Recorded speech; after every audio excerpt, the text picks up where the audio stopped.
The invitation was not meant for me to view. I can't get that part out of my head. Like some horrible cosmic joke. I overheard by accident. I never would have known if I hadn't gone to my parents' house to drop off those dumb storage containers. I never would have discovered it simply, seated there, shiny and arrogant. It looked like it owned the kitchen island. A white envelope, written by hand.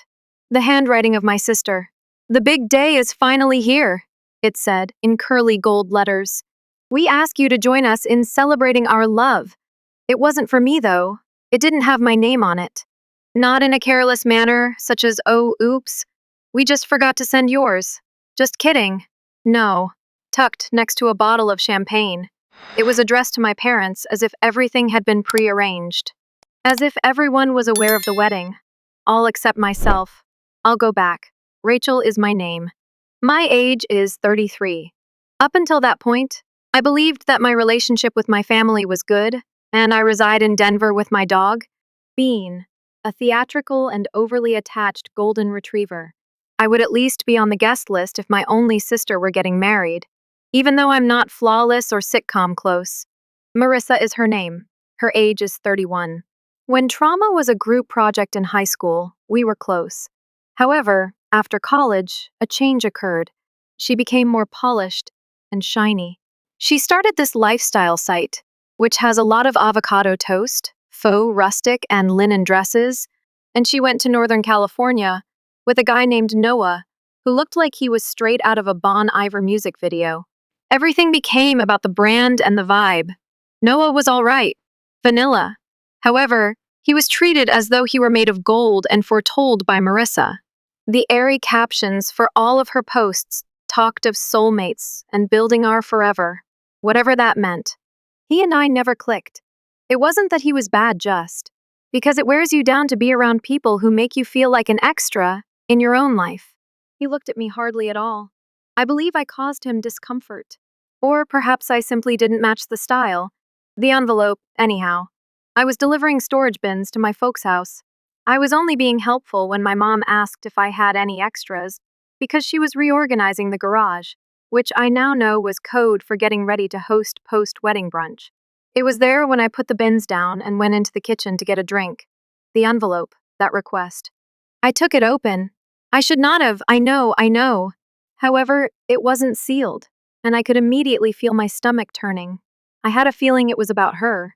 It was an official invitation. 2 weeks from now is the wedding. Large Napa vineyard. A black tie. A 3-day weekend event. There was no mention of my name. Don't bring me up. No Rachel +1. No Bean. Nothing. I held it in my hands as if it were a bomb that had not yet detonated. Mom was the first of my parents to enter, her eyes never quite meeting her overly pleasant smile. Then Dad in the background, forever silent. She must have froze because I appeared to have seen a ghost. "That wasn't meant for you to see." She only said that. Not, "We were going to tell you, honey." Not, "A mistake has been made." Not even, "We sincerely apologize." Simply put, "That wasn't meant for you to see." I put down the invitation as if my fingers were burning. How come I wasn't invited? Not even my voice sounded like mine. It was smaller, empty. My mother let out a sigh as if I had posed the world's most tiresome question. "This isn't about you, Rachel. Today is Marissa's day." She desired a little private item. "Years have passed since you two were close," I yelled. "She invited your book club." We both know that Aunt Paula, whom she invited, still believes that the earth is flat. "Not me, though," Mom remarked. "She thought it would cause drama. You possess a inclination toward emotion that one hit like a kick to the gut. Sentimental. God, how many times they've silenced me with one word. In the family scrapbook, emotional has always been a code word for hard to control. Dad remained silent. As if the garden had suddenly demanded his attention, he simply gazed out the window. After grabbing my keys, I left. The problem is that I didn't cry. Then no. Not in the vehicle. Not even when Bean placed his large, stupid head in my lap after I arrived home, as if he could sense my betrayal. For what seemed like hours, I sat on the floor and gazed at the wall. As if my mind were buffering, it was more than just the wedding. Everybody neglected this birthday. All of the passive-aggressive remarks. Every time Marissa iced me out for weeks, I was instructed to be the bigger person. A million tiny incisions came together to make a single enormous wound. What's the worst? I was not even sure why. I went over everything again. Every discussion. Whenever she was too busy to visit Denver, I would go 2 hours to see her. Every encouraging text I sent. Each time she posted one of her pious Instagram posts, I remained silent. Did I not meet her wedding standards? Was I too humiliating? Too loud? Too real? She texted me the following morning. Hello. I heard about it from Mom. All I wanted was serenity for today, shall I? It wasn't intimate. I hope you get it. Not intimate. I lost it at that point. I chuckled. Aloud. Bitter and ugly. Because only a person like Marissa could stab you in the heart, and then, like a band-aid, plaster a heart emoji on top. One didn't respond. What should I have said? I appreciate you removing me from your life as quickly as possible. That seemed to be the end of it. Yes, I did. Oh, no. It was only the start. I became completely silent following the invite incident. Don't text. No phone calls. I didn't post anything at all. I needed to hear the silence, not because I was being dramatic. I needed to find out who would be aware of my absence. As a spoiler, nobody did. It's amusing. You learn early on that family is the default form of affection, that they are your people, know of how chaotic life becomes. Even when the rest of the world doesn't notice you, they will. But you can see how invisible you truly are with only one white envelope. 2 weeks later, the wedding took place. I avoided looking at pictures, didn't follow her on Facebook. I didn't have to. I recognized the scene. Marissa sobbing softly, a Spotify core acoustic guy singing in the background, wildflowers, matching clothes in washed-out neutrals, and gentle filters. But I'm not built of stone, and curiosity is a petty bitch. I gave in and looked at her Instagram 3 days after the wedding. It was just how I had imagined. But worse, because in one of the films, she was laughing as if her face had never experienced a terrible day while holding my mom during the reception. The caption said, I have a full heart. Each soul in this place was carefully chosen with affection. No space for bitterness, only brightness. The urge to hurl my phone across the room was strong. No space for bitterness? Marissa's wrath is wrapped in eucalyptus and linen. She made sure I understood that I didn't belong, rather than merely excluding me. She took pride in it. I blocked her. Like any completely grown, emotionally secure woman would do. Instagram, call, email, lost. Not with malice. I recently came to the realization that I didn't have to keep opening doors for those who would simply close them on me. 3 days later, of course, the second family bomb went off. It was a Tuesday. When my mother arrived, I was working from home and was buried in emails. Not invited. Not a warning. At first, I didn't answer the door, simply gazed at her through the peephole, as to a raccoon observing an automobile enter its domain. However, she knocked once more, and once more. So I opened it. A box was in her hand, wrapped, with a little bow of gold. What is that? I flatly asked. She said, a peace offering, as though that made any kind of sense at all. I refused to let her in. I immediately got the box and opened it. It was a framed wedding picture. Under a canopy of fairy lights, Marissa and Noah share a kiss. My parents are smiling off to the side. Everyone dressed as though they were at a Vogue photo shoot. I looked at the photo. Next, at her. You showed me a photo of the wedding to which I was not invited? It's a memory, she remarked, grinning strangely. You ought to continue participating. I chuckled. Because shout or that was the choice. You understand how crazy that is, don't you? Her smile wavered. This division between you girls is not what I desire, Rachel. It wears you out. When you were enjoying champagne at her reception, you didn't appear worn out. She winced. Excellent.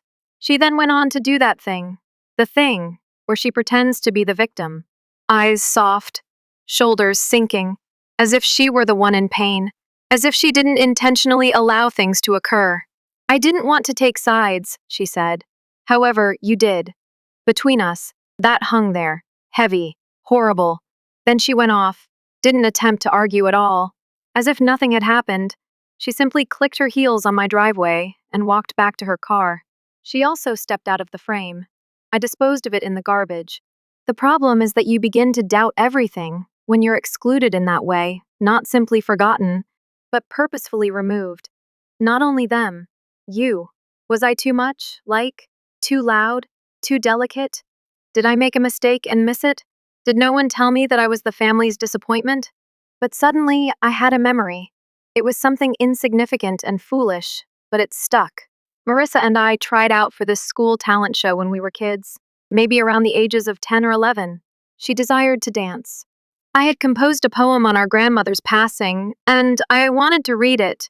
I know that was really gloomy material for a school function, but it had personal significance for me. She ridiculed it, described it as weird and emo. She came to practice the following day and read my poetry, or at least her rendition of it. Shortened, exaggerated, phony tears, and so forth. It was homage, she remarked. What about my mother? She gave a clap, told me I should be happy that I had inspired my sister and called it beautiful. The show was never done by me, so perhaps I shouldn't have been shocked at this point. Marissa has always managed to take what is really mine and make me feel like a visitor in my own narratives. However, she wasn't able to tolerate my silence this time. I made the decision to write her a letter. Not for mailing, merely to write it, to remove it. A purging. That night, with Bean sleeping on my feet, I sat on my couch and vented, countless pages of things I didn't say. Years of my voice being silenced. I described to her what it was like to be disposable, how being excluded was cruel in addition to being impolite, and how she ought to have begun with honesty if she desired peace. I didn't hold back. After I was done, I burnt the letter in a mason jar after folding it up. As if they had been waiting for this day for years, I watched the flames devour the pages. It seemed to. Excellent. Not resolved. Not cured. But tidy. As though the bleeding from a cut I was unaware I was still nursing had finally ceased. Peace in my family, of course, never lasts long. Not when they can detect your lack of response and interpret it as a sign of surrender. The second hit arrived 3 days later, a collective text from Marissa. Next Sunday is the family BBQ at Mom and Dad's. Bring empty bellies and positive energy. Please, no drama this time. Not a drama, this time. They genuinely believe that I am the issue. I was on the verge of letting it go. Yes, I was. Then I noticed the final line, though. You're welcome too, Rachel. Don't make things awkward, though. Oh, I'm welcome now. The wedding is over now. The pictures have been uploaded, now that the optics are in control and the curated circle has closed. I didn't respond. However, I did make a decision. They don't get the easy version of me if they want me back in their lives. I will no longer be silent or swallow my tongue. I'm bringing the lions because they asked me to the circus. Thus, Sunday, the family barbecue. I had no intention of going. I mean, I was already aware of the atmosphere, forced grins, phony small conversation, and everyone acting as though the wedding had never taken place. As if we could just cover the scar with a bandage and suture the wound. But something inside of me exploded. Not in a sense of retaliation, not quite yet. More akin to clarity. As in, oh, this is their true identity. Perhaps it's time for me to reveal my true self to them as well. I didn't dress up, wore nothing adorable, just my hair in an untidy knot, trousers, and an old hoodie.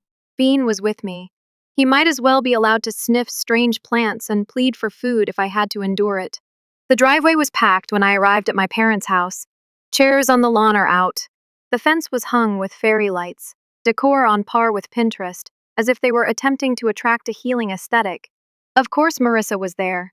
She looked as though she was still riding high from the wedding, in this flowing white outfit. She looked like she had never done anything selfish in her life, laughing with Dad and sipping a glass of rose. Mom was the first to see me. Her grin was snug, as if she wasn't sure whether to feel proud or afraid. You came, she replied in an overly cheerful tone. I answered, yep, and walked straight by her. When Marissa heard my voice, she turned around. Whoa, Rachel. Take a look at yourself. You succeeded. I nearly walked out of there. However, I didn't. Because this was something I had to finish. In order to avoid softening the edges the next time I began to doubt myself, I needed to recall these people's personalities and look them in the eye. I took a seat on the patio. For a time, alone. I was not offered a drink. Nobody inquired about my well-being.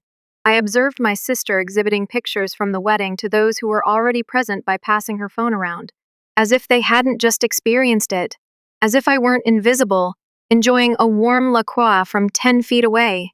My father finally arrived. He said, "Hey, kid. I'm glad you came." I simply nodded. He took a seat next to me, watched the yard as if it were a film. "Your sister is content. Isn't that good?" I looked over at him. "Dad, on the day she got married, I didn't even receive a text." He didn't argue, but it seemed like he wanted to. "She thought it was best." She continued, letting out a slow, sorrowful sigh. "For whom is it best?" He didn't respond. That was the sum total of our connection. He didn't keep me safe. Never had. Marissa got away with everything because she sobbed prettier than I did, and I just waited on the sidelines as my mom micromanaged the family like a PR business. The real kicker came next. We all gathered by the fire pit later in the evening. Marshmallows were distributed. I listened to Marissa relate a story about how Noah surprised her with a honeymoon mini-moon at a spa in Oregon while standing off to the side. Then she turned to face me, exactly at me. "You know, I almost invited you," he added. However, I simply didn't want to take the chance of strange energy. Everyone chuckled. Nervous but courteous, as if it were a joke. I didn't chuckle. Rather, I turned to face her and replied, "Yes, since you are the source of the energy." Her smile wavered. "Please, don't begin." I cocked my head. "What should I start? Talking?" She blinked. "Rachel." I moved slightly closer so that everyone could hear me, and I added, "No, really. You made a decision. Without even warning me, you interrupted the most significant day of your life. It has nothing to do with energy. It has to do with control." Dead quiet. Marissa's tone tightened. Drama was not what I wanted. "So perhaps instead of making me a ghost, you ought to have kept me on the guest list." Some of them shuffled uneasily. My mother appeared to want to disappear into the ground. I didn't stop, though. "Since this isn't brand new, is it?" I said in a quiet voice. "You've been engaging in this behavior for years, selecting a time that works for me. Once I'm secure. You just let it happen when I don't ruin the vibe." I turned to my mother. Each and every time. Glass trembling in her palm, Marissa rose to her feet. "You're creating a commotion." It nearly made me chuckle. "You created the scene. At last, I'm not leaving the stage." After that, I took an unexpected action. I turned to leave. Not rushed out. Not shouted. I simply said good night, grabbed Bean's leash, and walked away. Be calm. Keep quiet. But hefty in a significant sense. I didn't turn around. Because I was certain that she would be grinning if I turned around, or my mother appearing hurt, or someone looking at me like, "You're too much." I was not interested in seeing it. I turned off the music and rolled down the windows on my way home. Only the odd moving of Bean in the back seat and the sound of the wind. And I felt for the first time in months. Actual. Not proven right. Not winning. Just the truth. As if I were no longer acting. As if I had at last used my own voice. Confrontation. So the saying goes, gives closure. That is untrue. Distance is what it brings. And sometimes the solution is distance. I waited for the aftermath after the BBQ. A phone call, a text message of remorse, or even a hasty apology disguised as passive aggression. However, nothing appeared. Nobody made contact. Not my mother. Not my father. Not even Marissa. Like a dog waiting by the door for someone who has already moved out, I initially checked my phone compulsively. Then I halted. Outright. I erased Instagram, muted the family group chat, and disabled notifications. Being silent was no longer merely a punishment. It served as defense. I expected it to be lonely. It didn't. It was silent. Still. Similar to going outside after it has snowed and everything is tidy and muted, I had simply accepted their emotional static as background noise, not realizing the amount of noise they added to my life. Right now, it felt like I was finally able to hear my own thoughts. I had room because of the absence. Time to reflect on my past self before I continued to shrink to meet their demands. Room to speak in complete phrases without being aware of my tone. I therefore began out tiny. I applied a rich forest green paint job to my living room. I adored a color that my mother used to describe as depressing. I purchased new dishes, ones that weren't compatible. I needed plates that evoked a feeling in me, so screw aesthetics. I removed old pictures to get rid of the spirits, not out of resentment. I kept a couple, one in which I wasn't just posing, but actually grinning. You'd be shocked to learn how uncommon that is. I then resumed writing. Not very fancy. Nothing came out but pages of whatever. Poetry fragments, old memories, and discussions I wish I had had. I had no intention of publishing anything. All I needed was somewhere to store the things I couldn't express aloud. I was able to remember myself through writing, and that caused me to mourn her, the me who put forth so much effort, who kept the peace by bending herself into stillness. Because calling it out made people uncomfortable, they decided to embrace being invisible. Even though I knew she had to leave, I still missed her. She was worthy of better. I'm currently learning how to treat her better, and I began to see the appropriate individuals, not the gaudy ones, not the ones that only text when it's convenient for them. When you're sick, I mean the real ones, the friend who brings you soup without asking questions, the colleague who doesn't wait to talk but actually listens. When your neighbor asks, "How are you?" they truly mean it and know your dog's name. I came to the realization that I had wasted so much time seeking love from individuals who gave me nothing more than scraps of bread that I was unable to identify a whole meal when it was placed in front of me. I attended an open mic event one evening. A complete coincidence. I was invited by a friend. I nearly canceled at the last minute because I felt queasy about reading my own writings aloud. However, I went. It was this little coffee shop, lights made of strings, worn out couches. It was the kind of location that felt like someone's cellar in the greatest way and had an aroma of old books and cappuccino. I registered. Go through a brief essay I wrote about my sister's nuptials, about the experience of grieving for someone who is still alive and smiling in pictures of the group you were not invited to. Clapping was heard. After that, someone approached me and remarked, "That felt like my life." I realized then that my tale wasn't the only one. It wasn't a strange, uncommon tragedy. It was well known, unspoken, shared. There were more who had not been included in the family portrait. Others who discovered the hard way that belonging isn't necessarily based on blood. And I wasn't depressed by that for the first time. It gave me comfort. We weren't damaged. We had just woken up. I had one more task to complete. Not for them. For me. A few weeks later, I took a car to my parents' house. Not to come. Only to give something back. A shoebox filled with vintage cards and letters that I had accumulated over the years. Cards for birthdays. Credentials from schools. My mother used to display my childhood drawings on the refrigerator. Their porch is where I left it. Not a word. The message would be lost on them. However, I didn't require them to. I was giving them back the version of myself they desired. The backdrop smile was that of the daughter. The one who claimed that everything was okay, even when it wasn't. The one who never failed to turn up, even when she wasn't asked. The girl is no longer there. Additionally, I no longer mourn her. I left without turning around. Not because I was upset, but because I could no longer find anything there.